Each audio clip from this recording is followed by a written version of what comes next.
Hovorí sa, že láska ide cez žalúdok a nejedno priateľstvo vzniká pri dobrom jedle. Vsádzajú na to aj diplomati, ktorí prostredníctvom gastronómie a národných špecialít pomáhajú cudzincom spoznávať ich vlasť. To je aj prípad našej novinárskej misie, ktorá tentoraz zakotvila na obede u cyperského veľvyslanca. Cyprus je známa, nepovedal by som populárna, ale známa turistická destinácia pre slovenských turistov.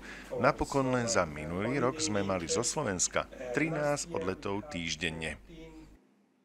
Cyprus je tretím najväčším ostrovom v Stredozemnom mori. Volajú ho ostrov lásky, lebo tam vraj z mora vystúpila bohyňa Afrodita.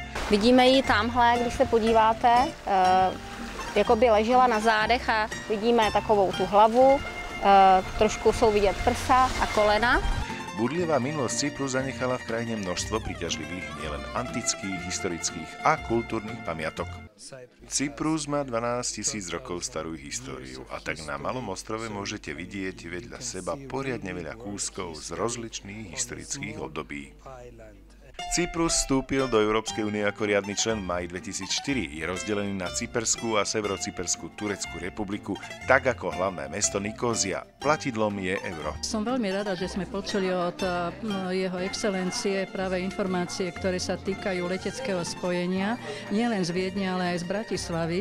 To znamená, že skutočne Cyprus je otvorený nielen zájazdom organizovaným, ale dokonca aj individuálnej klientele, ktorá tam bude cestovať. To je, myslím si, že veľmi dobrá správa. Všetci vieme o tom, že je to zaujímavý ostrov, nielen z hľadiska kultúry, ale aj z hľadiska dovolenky a samozrejme slnečného svitu a mora. Takže to boli príjemné správy. Cyprus má modernú cestnú sieť, jazdí sa však vľavo. Hlavným dovolenkovým lákadlom Cypru je vynikajúce počasie, zlaté piesočnaté pláže a čisté more.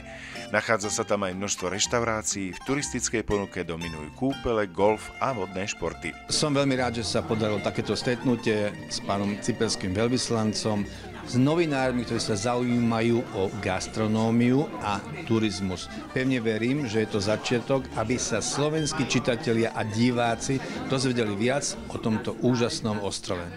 Slovami cestovateľa, ak hľadáte atraktívnu turistickú lokalitu, tak v prípade Cypru určite neprerobíte. Rátajte s tradičnou pohostinnosťou, kvalitnými službami a typicky stredomorským prostredím. Z Bratislavy Viliam Šuška.